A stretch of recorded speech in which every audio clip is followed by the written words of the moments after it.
Okay, ఇది మనం మానవ మూలాలు హ్యూమన్ ఒరిజిన్స్ గురించి చెప్పుకుంటున్నాం. ఇది ఫిఫ్త్ డైమెన్షన్ అంటే మానవుల యొక్క మూలాల గురించి, ఫిఫ్త్ డైమెన్షన్ రియాలిటీ గురించి వరకు, అంటే మానవుడు ఎందుకు పుట్టాడు, మన పర్పస్ ఏంటి ఏంటి అంటే మన లైఫ్ జర్నీలో కీలకమైన ఫిఫ్త్ డైమెన్షన్. ఆ ఫిఫ్త్ డైమెన్షన్ తెలుసుకుందాం. ఓకే, రికార్డ్ స్టార్ట్ చేశారు మేడం? రికార్డ్ స్టార్ట్ ఉంది, వాయిస్ బ్రేక్ అవుతుంది.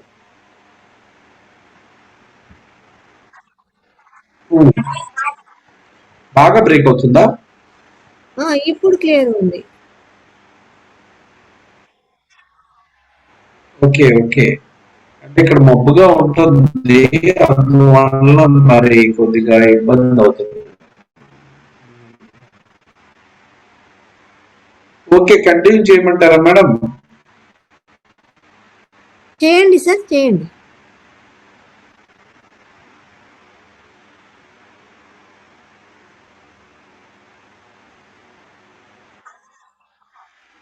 ఓకే ఓకే మాస్టర్స్, ఈ యొక్క అరుణాచల గిరి నా ఎదురుగుండే ఉంటుంది. ఆ గిరివలయం చుట్టూరు ఉన్న ఈ క్షేత్రంలో ఇక్కడ ఎంతో మంది పరమ గురువులు, యోగులు, సాధకులు, దేవతలు, యక్షులు అందరి యొక్క సమక్షంలో అవతార బాబాజీ యొక్క కృపా కటాక్షాలతో, పత్రిసారి యొక్క బ్లెస్సింగ్స్ తో స్టార్ట్ చేసుకుందాం. ఏంటి అసలు ఈ హ్యూమన్ మానవ మూలాల గురించి తెలుసుకుంటే, యాక్చువల్లీ మల్టీ డైమెన్షన్ రియాలిటీస్ అంటే ఫిఫ్త్ డైమెన్షన్ అనగానే ఫస్ట్ ఏమొస్తుందంటే, మనము ముందు క్లాసులో చెప్పుకున్నాం, there is a multiple dimensions ఉన్నాయి. అంటే మనం పత్రిసారి చెప్తుంటారు, మనం అంతా ఒక రోజుకి ఒక బ్రహ్మలుగా మారతాము. అంటే ఆ బ్రహ్మ తలానికి బ్రహ్మలుగా మారడం అంటే పూర్తిగా ఎనర్జీ ఫామ్ లోకి మారిపోవడమే. అంటే మన ముక్తి మోక్ష ప్రయాణంలో పూర్తిగా ఎనర్జీగా మారిపోతాం. ఆ ఎనర్జీ అనంతమైన అఖండమైన ఎనర్జీగా మనం ఎప్పుడు ఏ రోజునైతే మారిపోతాం, మన ద్వారా సృష్టి అనేది క్రియేట్ అవుతుంది. ఆ ఎనర్జీ తోటే మరొక సృష్టికి మూలం అవుతుంది. కాబట్టి అది మానవ అంటే ఎన్నో తలాలు దాటుకొని మనం వెళ్ళే పరిస్థితి ఉంది.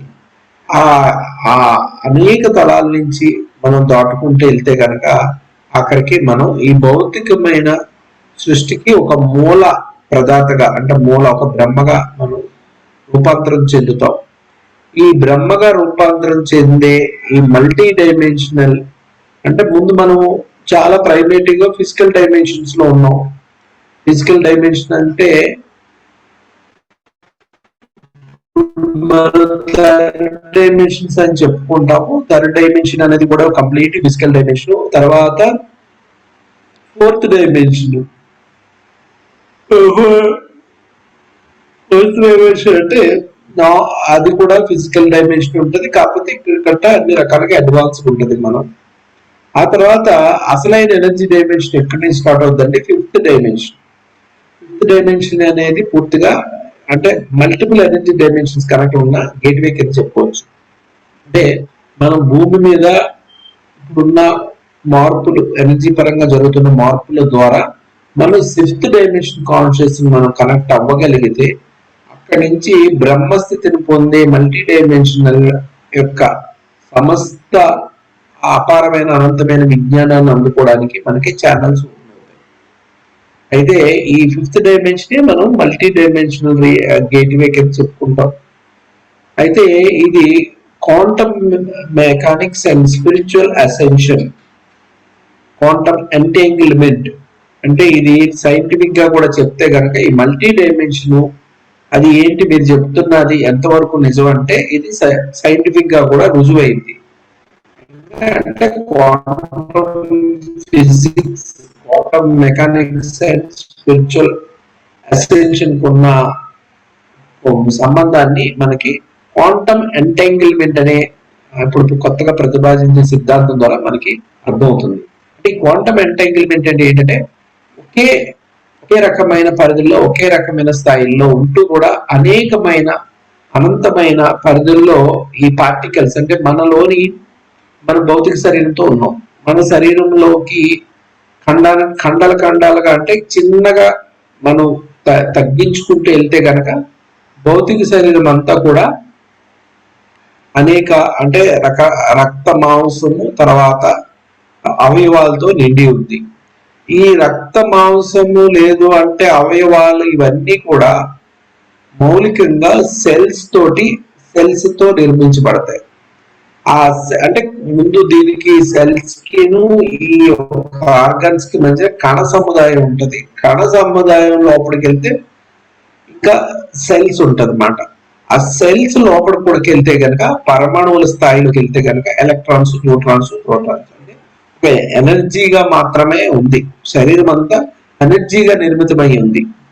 అంటే ఇది మనం భౌతికంగా కనిపిస్తున్నప్పుడు కూడా మనం చివరికి వెళ్ళేసరికి మనం మన భౌతిక పరిస్థితి అంతా ఏ ఆధారంగా తయారైందని చూస్తే కనుక చివరిగా లోపలికి సూక్ష్మంకి వెళ్తే అక్కడ ఏమీ లేదు, ఎనర్జీ ఉంటది. ఆ ఏమీ లేని పరిస్థితి నుంచే మనం ఈ భౌతికం ఉన్నది అనేది ఏర్పడుతుంది.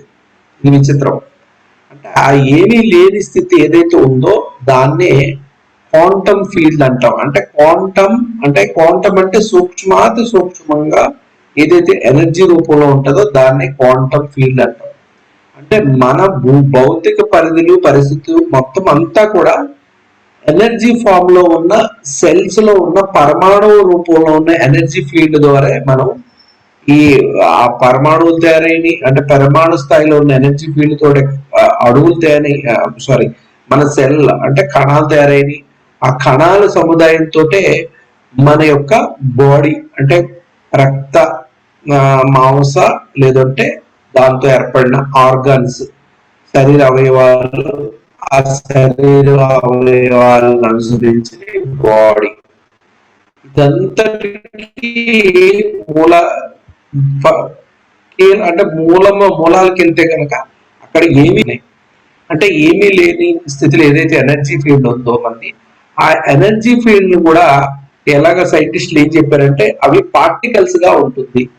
అంటే ఎనర్జీ ఫీల్డ్ అంటే పార్టికల్స్ అంటే అది ఒక పార్టికల్స్ మీకు చెప్పాలంటే అది ఒక ఇప్పుడు మన సంగీతం ఒకవేళ ఒక వాయిద్యం ఏదైనా సంగీతం మనం వింటున్నాం అనుకోండి, ఆ సంగీతం మన దగ్గరికి ఎలా చేరుతుంది? ఆ ధ్వని తరంగాల కింద చేరుతుంది.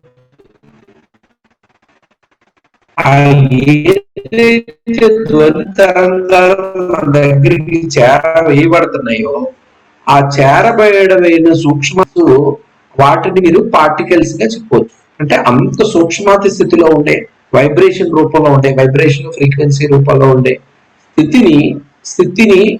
స్థితికి ఆధారభూతమైన పార్టికల్ అంటే దానికి అస్తిత్వం లేదు, అది ఒక ఏ మతమైన భౌతిక రూపంలో లేదు, కానీ దానికంటూ ఒక సంగీతంగా పరంగా కానీ ఇంకో రకంగా కానీ ఒక వైబ్రేషనల్ ఫ్రీక్వెన్సీ ఉన్న ఎనర్జీనే పార్టికల్ అంటాం.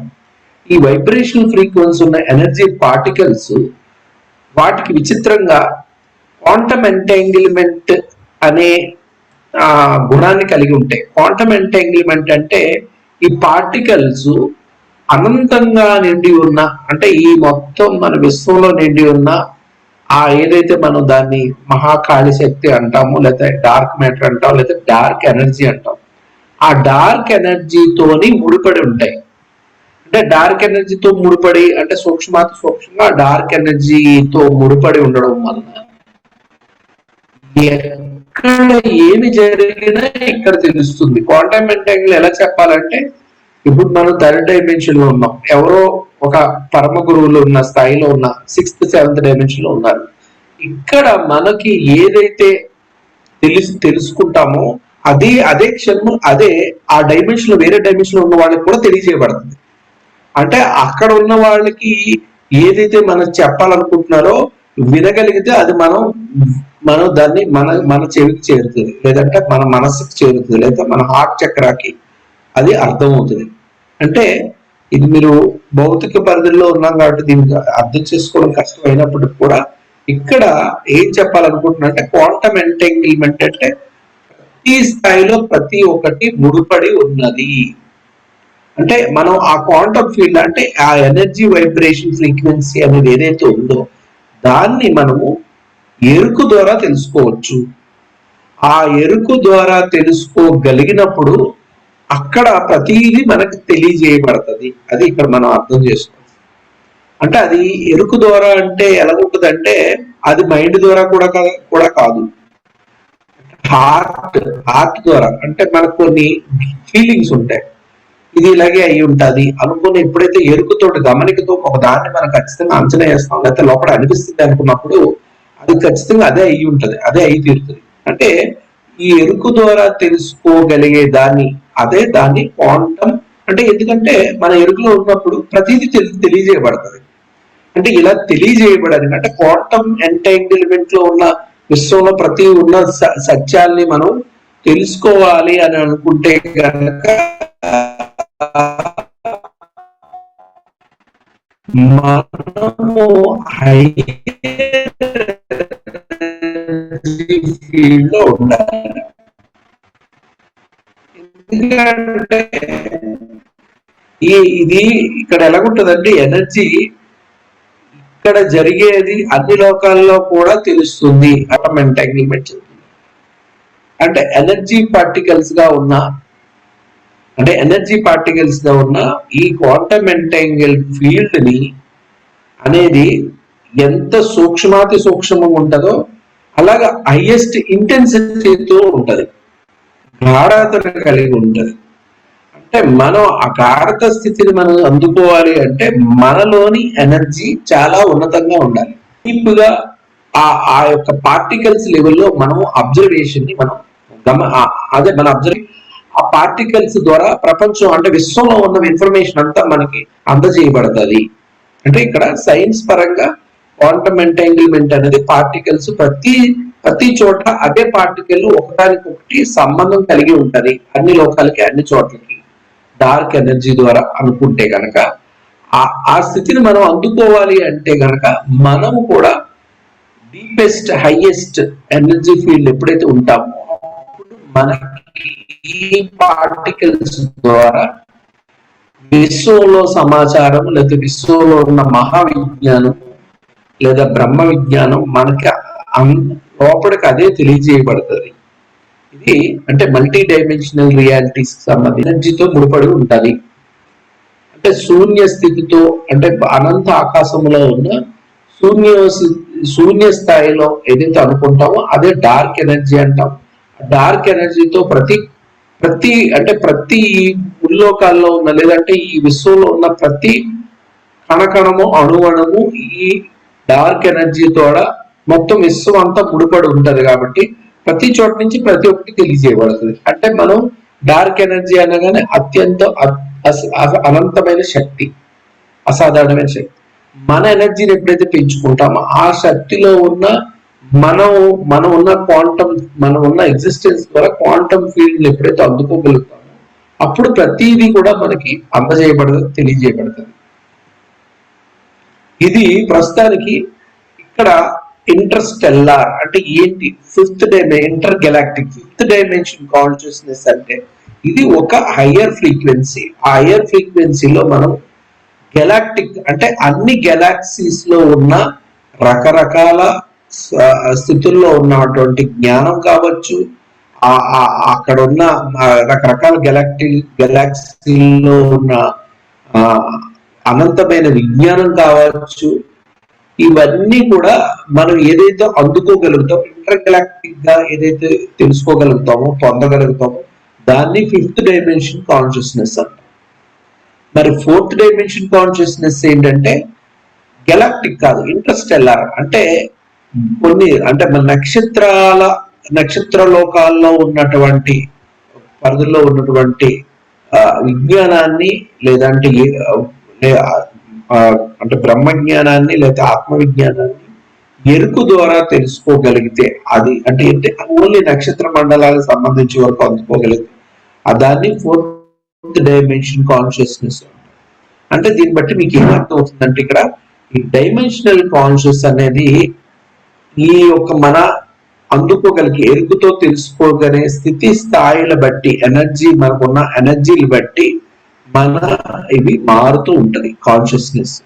అంటే ఇప్పుడు మధ్యలో ఇంటర్స్టెల్లార్ కాన్షియస్ నక్షత్ర రాశుల మధ్య, ఇంకా లోపలికి అంటే తీసుకుంటే కనుక గ్రహంలో మాత్రమే గ్రహాంతర పరిధుల్లో ఉంటే కనుక 3 డైమెన్షన్ అంటాం, అంటే భౌతికమైన. ఇంటర్స్టెల్లార్ అంటే భౌతికమైన స్థాయి దాటి నక్షత్ర రాశుల మధ్య ఉంటే ఎనర్జీ ద్వారా మనం అందుకోగలిగితే అది 4th కాన్షియస్నెస్. అలాగే నక్షత్ర మండలాలు దాటి పూర్తిగా గెలాక్సీస్ అంటే నక్షత్ర యొక్క కాన్స్టిలేషన్స్ మధ్యలో ఉన్న ఇన్ఫర్మేషన్ అందుకోగలిగితే దాన్ని 5th డైమెన్షన్ కాన్షియస్నెస్. ఇప్పుడు 5D new earth, we are on the cusp of the greatest shift in consciousness this planet has ever seen. Your main job is to continue raising your frequency. అదే చెప్తున్నా. అంటే ఇప్పుడు భూమి ఏదైతే మనం అత్యున్నతమైన అంటే శక్తివంతమైన పరిధుల్లో ఏదైతే అంటే మనం ఎక్వేరియన్ అంటే మన భూమి ప్రతి 2150 సంవత్సరాలు ఒక రాశి గుండా ప్రయాణం చేస్తుంటది మన సూర్యమండలం. ఈ సౌరమండలము ఇప్పుడు ఏ రాశి ద్వారా అంటే ఎక్వేరియన్ అనే రాశి ద్వారా ప్రయాణం చేస్తుంది.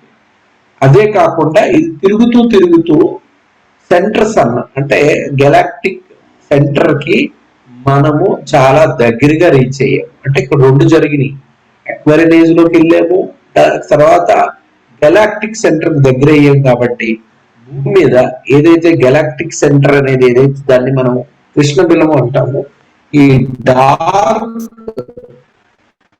ఏదైతే సెంటర్ డార్క్ ఎనర్జీ ఫీల్డ్ ఏదైతే ఉందో ఆ డార్క్ ఎనర్జీ ఫీల్డ్ అనేది అనంతంగా విశ్వంలో వ్యాపించి ఉన్న డార్క్ మ్యాటర్ గా విస్తరించి ఉన్న దానికి సంబంధించి డార్క్ ఎనర్జీతో ముడిపడి ఉంటుంది. కాబట్టి ఈ అసాధారణమైన శక్తి ద్వారా మన భూమి మీద ఒక హైయెస్ట్ కాన్షియస్ అందుకోగలిగే ఒక పరిధులు మనకి ఏర్పడతాయి ఎనర్జీ పరంగా. ఆ హైయెస్ట్ కాన్షియస్నెస్ అనేది ఏదైతే భూమి మీద ఏర్పడుతుందో దాన్నే ఇప్పుడు మనం 5th డైమెన్షనల్ అంటే అది ఎలా జరుగుతుంది అంటే భూమి యొక్క ఎనర్జీ విపరీతంగా పెరగడం వల్ల ఆ ఎనర్జీతో పాటు మన యొక్క అటు భూమితో ముడిపడి ఉన్నాం కాబట్టి మన కాన్షియస్ కూడా హయ్యర్ కాన్షియస్ ఆటోమేటిక్ గా మనం ఎక్స్కలేట్ అయ్యి అంటే మనం ఆటోమేటిక్ గా మన కాన్షియస్ పెంపొందించుకోవడానికి ఒక అద్భుతమైన అవకాశం చాలా చాలా రేర్ గా భూమి మీద వచ్చేది ఇప్పుడు ఏర్పడుతుంది. అంటే యాజ్ బీన్ ఎవర్ సీన్ అంటే ఇది ఎప్పుడు కూడా ఈ రకంగా భూమికి ఏర్పడలేదు. Your main job is to continue raising your frequency. అంటే ఇంత ముందు చెప్పినట్టు అనంతంగా ఉన్నటువంటి అంటే మిగతా అన్ని గెలాక్సీల్లో ఉన్న ఇన్ఫర్మేషన్ ని అంటే క్వాంటమ్ ఫీల్డ్ లో ఉన్న ఇన్ఫర్మేషన్ ని లేదంటే పార్టికల్స్ గా విస్తరించి ఉన్న ఆ ఇన్ఫర్మేషన్ ని మనము ఎరుకు ద్వారా భూమి నుంచి అందుకోవచ్చు. దానికి ఏం చేయాలి అంటే కనుక మనము మన ఎనర్జీ యొక్క మన ఎనర్జీ పరిధుల్ని పెంచుకోవాలి. అంటే మన ఎనర్జీ సకారాత్మకంగా ఉన్నతమైన ఎనర్జీ ఉన్నప్పుడు అత్యున్నతమైన ఎరుక అనేది ఏర్పడుతుంది. కాబట్టి అప్పుడు ఆ ఎరుకు నుంచి మనం సమస్తాన్ని అంటే ఈ మిగతా తలాల్లో ఉన్నటువంటి 5th డైమెన్షన్ వరకు మనము ఈజీగా అందుకుంటూ ఆ 5th డైమెన్షన్ ద్వారా మిగతా తలాల యొక్క ఇన్ఫర్మేషన్ కూడా మనం ట్యాప్ చేయొచ్చు. When each individual awaken and steps into their divine essence, they become a light or connected to the energetic web of the consciousness. అదే చెప్తున్నా, ఎనర్జిక్ వెబ్ అంటే ఈ 5th డైమెన్షన్ అనేది గేట్వే. అంటే అది ఎనర్జీకి అంటే వెబ్ అనగానే ఏంటంటే అది ఒక అంటే ఆ వెబ్ అనేది ఏం చెప్తాం అంటే సాలిగూడిని వెబ్ అంటాం. సాలిగూడు మధ్యలో కూర్చొని అన్ని వైపుల నుంచి కూడా అది విస్తరించుకుంటుంది దాని యొక్క అంటే గరిమని. అలాగే ఈ 5th డైమెన్షన్ అనేది ఎన్నో తలాల్లో ఉండే అనేక రకమైన డైమెన్షన్ యొక్క జ్ఞానాన్ని లేదంటే ఆ ఎనర్జీని సైతం అత్యున్నతమైన ఎనర్జీ తద్వారా జ్ఞానాన్ని కూడా పొందడానికి fifth dimension energetic web consciousness అంటే మొత్తం అన్నిటికీ విస్తరించి ఉన్న ఒక ఇంటర్ కనెక్టెడ్ గా మనం ఫిఫ్త్ డైమెన్షన్స్ చెప్పుకోవచ్చు. when there are enough lights and web will become active and the whole earth will be shifts. ఎప్పుడైతే మనం ఆ ఉన్నత తలాలకి మనం అందుకోగలుగుతాము, ఆ ఎనర్జీకి ఆ అత్యున్నతమైన ఆ దివ్య శక్తుల యొక్క స్థాయికి మనం అంటే మన ఎనర్జీని పెంచుకోవడం ద్వారా వాటికి కనెక్ట్ అవుతాము. ఆ హయ్యర్ ఎనర్జీస్ ఎప్పుడైతే మన ద్వారా ఇన్ఫ్యూజ్ అయినప్పుడు మనతో పాటు ఎర్త్ తో పాటు మనము ఉన్నత తలాలకి మార్పు చెందడం అనేది జరుగుతుంది. ఎందుకంటే ఎర్త్ మీద కాన్షియస్ ఆల్రెడీ ఎర్త్ పెరిగింది, ఎర్త్ ఎనర్జీస్ పెరిగినప్పుడే ఫిఫ్త్ డైమెన్షన్ కనెక్ట్ అవ్వదు. ఆ ఫిఫ్త్ డైమెన్షన్ ఎప్పుడైతే ఎర్త్ తో పాటు మనము సాధన ద్వారా మన స్థాయి ఎనర్జీని పెంచుకోవడం వల్ల మనం ఎప్పుడైతే ఆ ఉన్నత అంటే మొత్తం భూమి మీద ఉన్న మానవులంతా ఆ ఉన్నత ఫిఫ్త్ డైమెన్షన్ అందుకోగలుగుతాము, ఆటోమేటిక్ గా మన అందరి కాన్షియస్ యొక్క పవర్ వల్ల అది భూమి కూడా పరివర్తన చెందడానికి ఒక క్యాటలిస్ట్ అంటే ఒక ప్రేరకంగా మనము మారుతాం. భూమి యొక్క పరిధుల్ని కూడా ఉన్నత తలాలకి మార్పు చెందడానికి మనం ఒక ప్రేరక శక్తిగా మనం హ్యూమన్ భూమి మీద ఉన్న మానవుల యొక్క గ్రూప్ కాన్షియస్ భూమికి కూడా మేలు చేస్తుంది. అసలు భూమి మనకి ముందు దారి చూపిస్తుంది, ఉన్నత తలాలకు అందుకోవడానికి కావాల్సిన ఎనర్జీని క్రియేట్ చేస్తుంది. ఆ ఎనర్జీని పట్టుకొని మనం ఉన్నత తలాలు ఫిఫ్త్ డైమెన్షన్ ద్వారా మల్టీ డైమెన్షన్స్ ఎప్పుడైతే కనెక్ట్ అవుతామో మన కాన్షియస్ ద్వారా భూమికి కూడా ఒక ఉత్ప్రేరకంగా అది కూడా అత్యున్నతమైన దివ్య తలాలకి షిఫ్ట్ అవడానికి కారణమవుతుంది. ఇవన్నీ ఏంటంటే ఇక్కడ నేను చెప్పాను ముందు క్లాసుల్లో మనం మాట్లాడుకున్నాం, భూమి మీద మానవ ఉనికి అనేది రకరకాల అంటే భూమి వరకు ఈ రకంగా అంటే ఏర్పడుతుంది. కాబట్టి అంటే మనం ముందు మనల్ని భూమి మీద బ్రీడ్ చేసినప్పుడు అంటే ఎవరైతే ఆ దేవతలు దేవుళ్ళు ఎవరైతే మన సృష్టి చేస్తారో మానవుడు వాడిని ఫస్ట్ స్టేజ్ అంటే ఒక స్టేజ్ టు స్టేజ్ అంటే సిరీస్ 1 to 2 అంటే హ్యూమన్ కాన్షియస్నెస్ అనేది ఒక పరిధిలో ఒక అంచులో కాకుండా అంచెలంచెలుగా పెంచడానికి వీళ్ళు మనల్ని 7 రకాల రేసెస్ గా అంటే ఎలాగ మనకి సినిమా నడుస్తుంది, సినిమా అయిన తర్వాత ఇంటర్వెల్ ఉంటుంది, ఇంటర్వెల్ వరకు స్టోరీ అయింది, దాని కంటిన్యూషన్ సెకండ్ ఇంటర్వెల్ తర్వాత ఉంటుంది. ఆ రకంగా మనల్ని మన కాన్షియస్ నుంచి ఒక ఆర్డర్ లో షిఫ్ట్ చేసుకోవడానికి మనకి ఒక అంటే డివైన్ మ్యాట్రిక్స్ దివ్య ప్రణాళిక అనేది రచింపజేయబడింది. అది ఎలాగా అంటే మన ఫస్ట్ మెంటల్ గా ఉన్నాం, మెంటల్ అంటే బ్రహ్మస్థితి. అంటే ఈ బ్రహ్మస్థితి అంటే ఇక్కడ 1 అనేది మనము బ్రహ్మ పదార్థంగా ఉన్న అంటే అనంత శక్తి కలిగిన ఒక బ్రహ్మ పదార్థంగా 12th డైమెన్షన్ అనుకోవచ్చు. 10 నుంచి ఉండే డైమెన్షన్స్ అన్ని సృష్టికి ప్రేరకమైన బ్రహ్మ యొక్క అస్తిత్వం కింద చెప్పుకోవచ్చు. ఆ బ్రహ్మ యొక్క అస్తిత్వం అనేది ఫస్ట్ డైమెన్షన్ అనుకుంటే, తర్వాత సెలెస్టియల్ అస్ట్రల్ డైమెన్షన్ అనేది 2 స్థాయి. అంటే మొదటిది బ్రహ్మకు సంబంధించిన దేవుళ్ళు అనే ఒక అస్తిత్వాన్ని అనేది అస్ట్రల్ గా ఏర్పడుతుంది. ఆకాశంలో ఒక ఎనర్జీ ఫీల్డ్ అనేది ఏర్పడింది, సృష్టి మూలమైన ఎనర్జీ ఫీల్డ్ బ్రహ్మ విష్ణు మహేశ్వరుల యొక్క ఎనర్జీ ఫీల్డ్ అనేది తయారైంది. తర్వాత వాటి నుంచి మానసిక పుత్రులుగా అంటే ఆ బ్రహ్మ యొక్క మానస పుత్రులుగా మన ఒక దైవలోకం అంటే ముఖ్యంగా సప్త ఋషులు దానికి వాళ్ళతో పాటు ఒక దైవలోకము అనేది ఏర్పడుతుంది భూమి మీద. అది ఎస్ట్రల్ బాడీస్ తో ఉంటారు. అంటే మన సత్యుగం అంటే ఏం చెప్తాం, వాళ్ళు సత్యుగంలో దేవతలంతా వాళ్ళు ఫిజికల్ బాడీ కాదు అస్ట్రల్ బాడీతో ఉంటారు. ఈ అస్ట్రల్ బాడీలో ఉన్న ఈ దేవతలకి అధిపతి శివుడు ఏ రకంగా ఉంటారంటే కృష్ణమూర్తిగా ఉంటారని చెప్తారు. ఆ తర్వాత అస్ట్రల్ తర్వాత ఈథరిక్ బాడీ అంటే ఆ తర్వాత భూమి మీద ఒక బయోలాజికల్ సిస్టమ్ అనేది క్రియేట్ అవుతుంది. అంటే ఈథరిక్ బాడీ అంటే మన బాడీలోని మనం ఎస్ట్రల్ గా లేము, ఎస్ట్రల్ గా కాకుండా ఈథరిక్ గా అండ్ ఫిజికల్ గా ఉంటాం. ఈథరిక్ బాడీ అంటే ఏంటి? సూక్ష్మ శరీరం. అంటే మన చక్రాల్లో ఉన్న ఎనర్జీ ఏదైతే ఉందో అది సూక్ష్మ స్థితిలో ఉంది. ఎనర్జీలు ఉన్నాయి లోపల. ఆ ఎనర్జీ లోపల పనిచేయబట్టే మన ఫిజికల్ గా ఉన్న ఆర్గాన్స్ అన్ని పనిచేస్తున్నాయి. అంటే మన ఫిజికల్ గా ఉన్న ఆర్గాన్స్ కి వెనకాల ఏదైనా ఫ్యూల్ ఉంది అంటే గనక, అంటే దానికి ఇంధనం ఏదంటే గనక మన చక్రాలు, అంటే షట్ చక్రాలు. ఆ షట్ చక్రాలు అంటే ఎనర్జీ ఉంది కాబట్టి ఆ ఎనర్జీని ఆధారం చేసుకుని ఈ బాడీ అనేది నిలబడి ఉంది. కాబట్టి ఈ ఈ ఫిజికల్ కి అవసరమైన, అంటే ఇంధనంగా ఉపయోగపడే ఏదైతే ఎనర్జీ ఫీల్డ్ ఉంటుందో దాన్ని ఈథరిక్ అంటారు, ఈథరిక్ బాడీ అంటారు. ఆ ఈథరిక్ బాడీ అంటే ఆ ఎనర్జీ, ఆ సూక్ష్మ శరీరముతో ఉన్నటువంటి ఎనర్జీ ఫీల్డ్ ద్వారా భౌతిక శరీరం అనేది అంటే మ్యాటర్, దీన్ని మ్యాటర్ అంటాం. మ్యాటర్ ఈథరిక్ బాడీ తోటి మ్యాటర్ అనేది ఎగ్జిస్ట్ అవుతుంది అన్నమాట. ఎలాగైతే మనం ఇంత ముందు మొదట్లో ఏదైతే మల్టీ డైమెన్షన్ అనేది ఇక్కడ మనం మౌలికంగా అంటే సూక్ష్మంగా చెప్తే స్థూలంగా చెప్పుకున్నాం కదా, మనకి ఎనర్జీ అనేది ఉంటది మల్టీ డైమెన్షన్ లో. ఆ ఎనర్జీ అనేది మౌలికంగా చూస్తే అది ఒక పార్టికల్ గా ఉంటది, అక్కడ ఏమీ ఉండదు.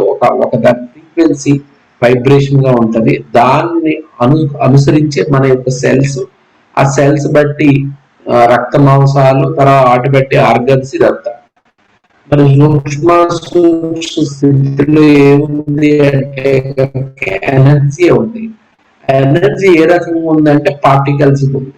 పార్టికల్స్ అనేది ఎలా సేమ్ ఇక్కడ కూడా మన భూమి మీద బాడీని బ్రీడ్ చేసినప్పుడు కూడా ఇదే పరిధిలో క్రియేట్ చేయబడి, తర్వాత ఫోర్త్ వచ్చేసరికి ఫిజికల్, కంప్లీట్ గా ఫిజికల్ రియాలిటీకి వచ్చాం.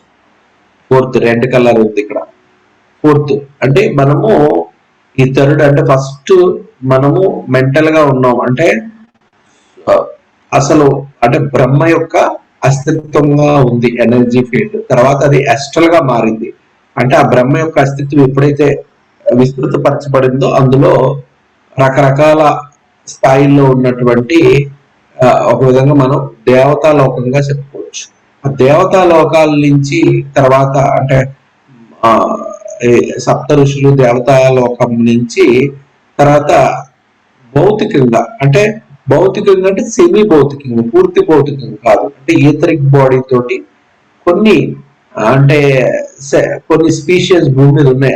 అది పెద్ద స్టోరీ. అది తర్వాత ఈథరుడు తర్వాత దాది పూర్తిగా ఫామ్ అయింది ఏంటంటే ఫిజికల్ ఫామ్ లో వచ్చింది. మళ్ళీ అదే రూట్ లోకి వెళ్తున్నాం, మళ్ళీ అసెండ్ అవుతాం. అసెండ్ అయినప్పుడు మళ్ళీ ఈ ఫిజికల్ ఫామ్ నుంచి మళ్ళీ ఈథరిక్ ఫామ్ లోకి వెళ్తాం. ఈథరిక్ ఫామ్ నుంచి మళ్ళీ అస్ట్రల్ ఫామ్ లోకి వెళ్తాం. అస్ట్రల్ ఫామ్ లో నుంచి మళ్ళీ మనం మెంటల్ ఒక బ్రహ్మగా మనం పరివర్తన చేస్తాం 7వ స్థాయికి. అంటే బ్రహ్మగా మనం ఇందులో బ్రహ్మ ఏదైతే రచించబడిందో బ్రహ్మగా మన ఆత్మ జర్నీ మళ్ళీ పరిపూర్ణమైన అంటే బ్రహ్మ యొక్క అస్తిత్వంలో మనము క్రియేట్ చేయబడ్డాము. ఆ క్రియేట్ చేస్తూ మళ్ళీ మనమే ఈ క్రియేట్ చేయబడిన ఈ మన అంశాత్మలన్నీ మళ్ళీ బ్రహ్మగా రూపు చెందడానికి 7వ స్థాయికి వెళ్ళేసరికి ప్రతి అంశాత్మ ఒక బ్రహ్మగా మారడానికి ఇది ఒక ప్రాసెస్. ఈ ప్రాసెస్ ఎలా జరుగుతుంది అంటే ఇక్కడ ఇచ్చారు mental, astral, etheric and Atlantean అంటే కంప్లీట్ ఫిజికల్ రియాలిటీ ఇక్కడ నేను రాస్తాను. తర్వాత మళ్ళీ ఈథరిక్, అస్ట్రల్, మళ్ళీ మెంటల్ ఫామ్. అంటే ఇక్కడ జరుగుతుంది ఏంటంటే ఇక్కడ ఈ బ్రహ్మ అనేది ఒక విధంగా మీకు అర్థంగా చెప్పాలంటే 1వ స్థాయిలో ఉన్న బ్రహ్మ గుడ్లు పెట్టాడు అనుకున్నాం. ఆ గుడ్లు అస్ట్రల్ బాడీగా పొదగబడి, ఆ పొదగబడిన గుడ్లు ఇక్కడ అంటే ప్రైమేటివ్ గా అంటే చాలా ప్రైమేటివ్ గా ఎలా చెప్తామంటే అంటే బిడ్డ అంటే శిశువు మొదట పుట్టిన 4-5 నెలలు, ఒక 6 నెలల వరకు ఏదైతే ఉంటుందో శిశువు యొక్క అంటే పూర్తిగా యాక్టివ్ గా పని చేయడానికి శిశువు బిడ్డ 1 సంవత్సరం వరకు వాడు నడవడం కూడా కదా. నడవడం అంటే అది ప్రైమేటివ్ స్టేజ్. ఆ ప్రైమేటివ్ స్టేజ్ నే మనం ఇక్కడ ఇది ఈథరిక్ లెవెల్. ఈథరిక్ ఆ ప్రైమేటివ్ స్థితి నుంచి పూర్తిగా భౌతికంగా పరివర్తన చెందింది. ఇది 4th లెవెల్. 4th లెవెల్ నుంచి 5th లెవెల్ అనేది మళ్ళీ ఈ పరిధుల నుంచి రూపాంతరం చెందుతుంది. అంటే అటు అంటే మళ్ళీ ఒక ఈథరిక్ బాడీ లెవెల్లో అంటే ఈ గుడ్డు ఇక్కడ పూర్తిగా పరిణితి చెంది ఆ పరిణితి చెందితే మళ్ళీ మరింతగా హైయెస్ట్ ఎనర్జీ ఫీల్డ్ గా ఎక్స్పాండ్ అవడం, అది మళ్ళీ ఒక ఉన్నతమైన దివ్య ఆత్మగా రూపాంతరం చెందుతూ తర్వాత మళ్ళీ బ్రహ్మగా మారడం. అంటే ఈ బ్రహ్మ పదార్థంగా ఉన్నదే ఎన్నో రకాల అంటే సూక్ష్మాతి సూక్ష్మమైన బ్రహ్మ యొక్క అంశాలుగా ఉంటూ మళ్ళీ అది ప్రతి అంశము బ్రహ్మ అంశము మళ్ళీ పరిపూర్ణమైన పరబ్రహ్మగా మళ్ళీ బ్రహ్మగా రూపాంతరం చెందే యొక్క స్టెప్స్. ఈ స్టెప్స్ ఒక్కొక్క దాంట్లో స్టెప్స్ లో కూడా మళ్ళీ దీంట్లో 7 ఉంటాయి. అంటే ప్రతి 7 యొక్క అంటే 7 గ్లోబల్ ఎర్త్ చైన్ అంటాము. ప్రతి చైన్ లోని మళ్ళీ 7 రేసెస్ ఉంటాయి, సబ్ రేసెస్ అంటాం. ఈ సబ్ రేసెస్ గురించి మీకు ఇంతకుముందు చెప్తున్నాను. ఏదేమైనా సరే ఇది ప్రాసెస్. ఇది ఈ ఒక్కొక్క స్టేజ్ నుంచి షిఫ్ట్ అనేది ఏదైతే జరుగుతుందో ఆ షిఫ్ట్ కి అంటే దీన్ని ప్రతి 26,000 సంవత్సరాలకి షిఫ్ట్ అనేది జరుగుతుంది. మానవ యొక్క ఈ యొక్క అంతరాల్లో ఒక స్థాయి నుంచి ఇంకో స్థాయికి మనం ఒక ఫీల్డ్ లోంచి ఇంకో ఫీల్డ్ కి ఎదుగుతూ ఉండే పరిధుల్లో ఇంత టైం పడుతుంది. 26,000 సంవత్సరాల్లో మనకు ఒక క్వాంటమ్ లీప్ అనేది భూమి మీద ఏర్పడుతుంది. ఆ క్వాంటమ్ లీప్ ఎప్పుడైతే ఏర్పడుతుందో మన యొక్క హ్యూమన్ కాన్షియస్ లో షిఫ్ట్ అనేది జరగడం అవుతుంది. ఇప్పుడు మనకు అదే ఇప్పుడు 26,000 సంవత్సరాల తర్వాత భూమి మీద ఆ షిఫ్ట్ అనేది జరుగుతుంది. ఎక్కడి నుంచి అంటే ఇప్పుడు మనం యాక్చువల్గా ఈ 4th కి ఒక విధంగా అంటే 4th నుంచి ఫార్వర్డ్ అయ్యాము. 5th లో ఉన్నాం. మనం 5th లో మనము 6th సబ్ రూట్ రేస్ గా మనము పరివర్తనం చెందుతున్నాం. అంటే ఇక్కడ ఏమవుతుందంటే ఇక్కడ మీకు ఒక విషయం చెప్పాలి. అంటే ఇక్కడ ప్రతి దాంట్లో రేసెస్ తయారవుతున్నప్పుడు పూర్వం ఉన్న రేసు ఉంటది, మళ్ళీ దాని నుంచి రూపాంతరం చెందిన రేసు కూడా ఉంటది. అంటే ఇది ఎలాగంటే మనం చదువుకుంటాం బయాలజీలో ఇవల్యూషన్ ప్రాసెస్ లో మనం ఒక జంతువు నుంచి ఇప్పుడు ఫర్ ఎగ్జాంపుల్ శరీర రూపాలు అంటే నీటిలో ఉన్నటువంటి యాంఫిబియన్స్ అంటే నీటి యొక్క అంటే యాంఫిబియన్స్ అంటే చేపలు అన్ని యాంఫిబియన్స్ నుంచే ముసలి కూడా రూపాంతరం చెందింది. ముసలి అంటే అది శరీర రూపాలు అంటే అది గుడ్లు ఇస్తాయి, అంటే పాలు కూడా ఇస్తాయి. అవి నీటిలో ఉంటాయి, అవి బయట కూడా ఉంటాయి. ఆ రకమైన శరీర రూపాలు వీటికి మూలం ఏమంటే చేపలే. చేపలు అంటే చేపల్లోని తిమింగ్లాలే మళ్ళీ రకరకాల షార్క్లు, తిమింగ్లాలు, డాల్ఫిన్లు మళ్ళీ వాటిలోనే రకరకాలుగా రూపాంతరం చెందుతూ అవి కొన్ని ముసళ్ళగా మారుతాయి. ఇది రూపాంతరం అంటే కొన్ని కోట్ల సంవత్సరాలకి. అంటే ఇక్కడ మరి మారింది అన్నప్పుడు పాత చేపలు మాయమైపోయినాయి అంటే చేపలు కూడా ఉంటాయి. చేపల నుంచి రూపాంతరం చెందింది, చెందబడింది ఉంటది, చెందింది రెండు ఉంటాయి. అలాగే ఇక్కడ అట్లాంటియన్ రేసెస్ కి సంబంధించిన సీడ్ కూడా ఉంటది. తర్వాత ఆరియన్స్ రేసెస్ గా మనం ఫామ్ అయ్యాం కాబట్టి ఆరియన్ రేస్ యొక్క సీడ్ కూడా అంటే అడ్వాన్స్ లో ఆరియన్ రేస్ గా ఫామ్ అయిన సీడ్ కూడా కంటిన్యూ అవుతుంది. ఇవన్నీ ఇప్పుడు భూమి మీద తలాల్లో ఈ రూపాంతర మార్పులు అనేది ఏ రకంగా జరుగుతుంది, ఏ రకంగా అనేది భూమి వరకు అయితే కనుక ఇది 2 రకాలుగా వర్క్ అవుతుంది. ఒకటి ఎస్టల్, 2 ఈథరిక్. ఈ 2 మనం ఫిజికల్ రియాలిటీని పెనెట్రేట్ చేస్తాం. ఇవి యూనివర్సల్ కాన్షియస్ లో భాగంగా ఉంటాయి. దీన్ని వన్నెస్ అంటే విశ్వతల అన్ని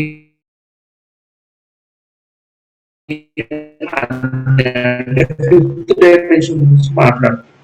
ఈ 5th డైమెన్షన్ అందుకోవడానికి ఫస్ట్ ఏంటి power of life, divine order of universe. అంటే విశ్వ ప్రణాళిక సంబంధించిన ఏదైతే ఒక ఆ బ్రహ్మ యొక్క ఉద్దేశాన్ని అనుసరించి ఈ సృష్టి నిర్మించబడిందో ఆ సృష్టికి సంబంధించిన ప్రోగ్రామ్ ని మనము పవర్ ఆఫ్ లైఫ్ అని చెప్పుకోవచ్చు. అంటే ఇదంతా ఒక విధి విధానాన్ని బట్టి జరుగుతుంది. దీన్నే డివైన్ మ్యాట్రిక్స్, దివ్య ప్రణాళిక అంటాం.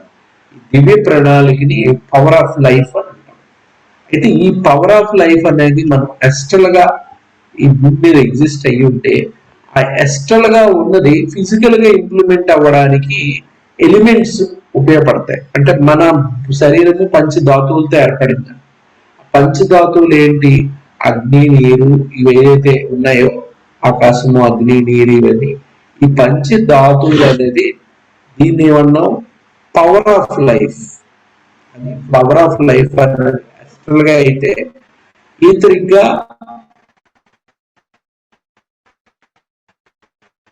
పవర్ ఆఫ్ లైఫ్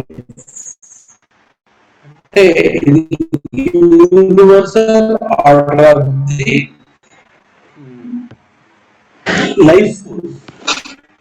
ఇది ఏమన్నా divine order of the universe divine order of the universe.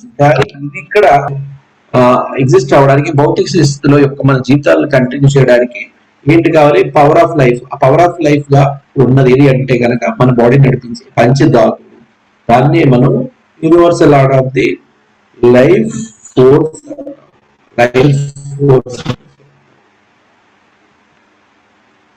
Spiritual awakening is the results of self awareness. నేను మొదట చెప్పాను స్పిరిచువల్ అవేకనింగ్ అంటే ఇప్పుడు మనం అంటే ఒక ఇక్కడ ముందు చెప్పుకున్న దాంట్లో ఏంటంటే మనకి ఈ వన్నెస్ యూనివర్సల్ కాన్షియస్నెస్ అనేది రెండు రకాలుగా రెండు విధాలుగా ఉంది.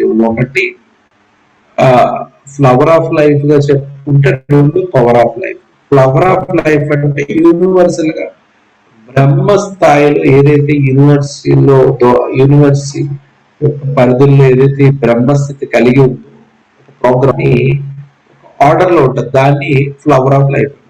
ఆ ఫ్లవర్ ఆఫ్ లైఫ్ అనుగుణంగా భూమి మీద భౌతిక అస్తిత్వానికి భౌతిక ఉపాధికి కావలసిన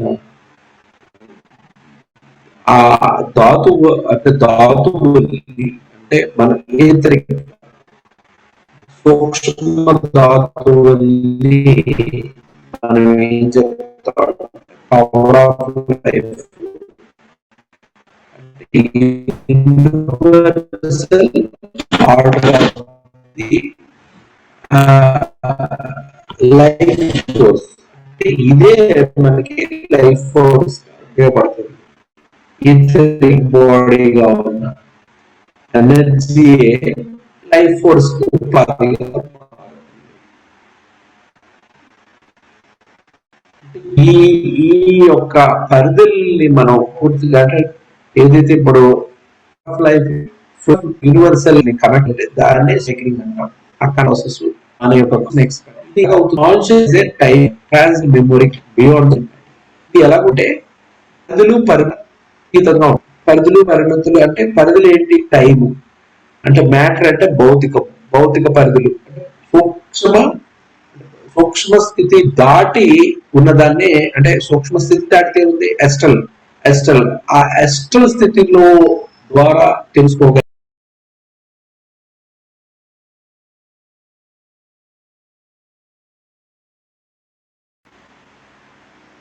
ఇప్పుడు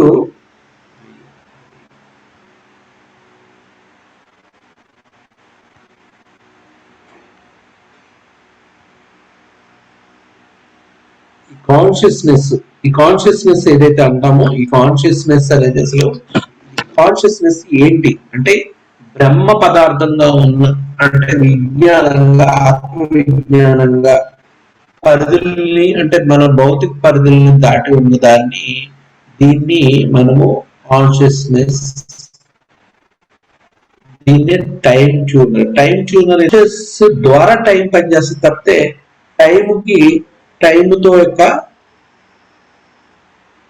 టైము బట్టి కాన్షియస్ పనిచేయదు. కాన్షియస్ బట్టి టైం పనిచేస్తుంది.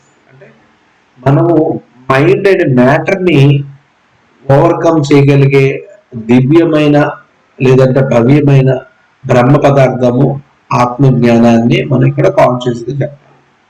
ఇది ట్రాన్స్డెన్షియల్ మెమొరీ అంటే అది భౌతిక పరిధుల్ని లేకపోతే సూక్ష్మ స్థాయిల్ని దాటి ఎస్ట్రల్ గా అంటే యూనివర్సల్ గా ఉన్న అతీతమైన బ్రహ్మ పదార్థంగా ఉన్నటువంటి మహావిజ్ఞానంగా విస్తరించినటువంటి ట్రాన్స్డెన్షియల్ మెమొరీ. అంటే ట్రాన్స్డెన్షియల్ మెమొరీ క్లస్టర్ అంటే విశ్వంలో ఒక దివ్య ప్రణాళికని ముందుకు నడిపించే విశ్వ ప్రణాళికలో భాగంగా ఉన్నటువంటి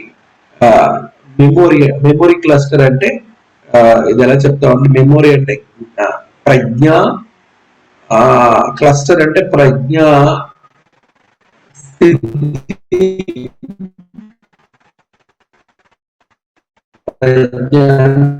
క్లస్టర్ అంటే మనము పరమేశ్వరుడు అనేది ఒక అనంతమైన పరమాత్మ, అంటే అనేక ఆత్మలతో నిండి ఉన్నది పరమాత్మ అయితే అందులో ప్రతి ఆత్మ ఒక బ్రహ్మ పదార్థం అనుకుంటే కనుక ఎన్నో బ్రహ్మ పదార్థాలు, అనంతంగా ఉన్న బ్రహ్మ పదార్థాలే పరమేశ్వరుడు అంటారు. అంటే అందులో ఉన్న బ్రహ్మ పదార్థంలో మౌలికంగా ఉన్న ప్రతి ఆత్మ యొక్క అస్తిత్వము ఒక బ్రహ్మ పదార్థంగా అనుకుంటే కనుక ఆ బ్రహ్మ పదార్థం is the cluster memory cluster, transcendental cluster memory. ఆ బ్రహ్మ పదార్థం ఎందుకు ట్రాన్స్డెన్షియల్ అన్నామంటే అది టైము మ్యాటర్ కి అతీతంగా ఉంటూ టైం భౌతిక పరిస్థితుల్ని అదే ట్రాన్స్డెన్షియల్ మెమొరీ క్లస్టర్ అంటే కాన్షియస్నెస్. అది టైంని క్రియేట్ చేస్తూ టైం ద్వారా భౌతిక అంటే ఆత్మ పదార్థ ప్రయాణానికి అనుకూలమైన ఒక దివ్య ప్రణాళికని కలిగి ఉంటుంది.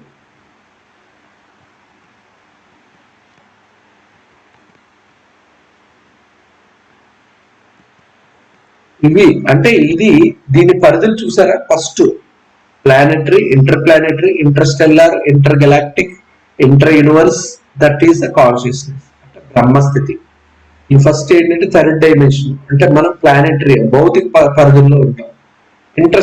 ఇంటర్ ప్లానెటరీ అంటే మనం ప్లానెట్స్ దాటి, అంటే ఒక విధంగా ప్లానెట్ల నుంచి ప్లానెట్లు దాటే పరిస్థితుల్లో పరిధుల్లో ఉంటే అది మనం fourth dimension. Interstellar fifth dimension అంటే నక్షత్ర రాసులు మధ్య తిరగలిగింది.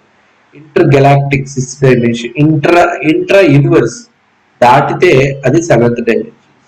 అంటే ఇవి ప్లానెటరీ దాటితే ప్లానెటరీ సిచ్యువేషన్ దాటితే థర్డ్ డైమెన్షన్, అలాగే ఇంటర్ ప్లానెటరీ దాటి నక్షత్ర స్థాయిలో ఉంటే అది మన ఫోర్త్ డైమెన్షన్. ఇంటర్స్టెల్లార్ అంటే ఇంటర్స్టెల్లార్ దాటి నక్షత్రం అంటే అలా గెలాక్టిక్ దాటి మనం జర్నీ చేయగలిగితే సిక్స్త్ డైమెన్షన్.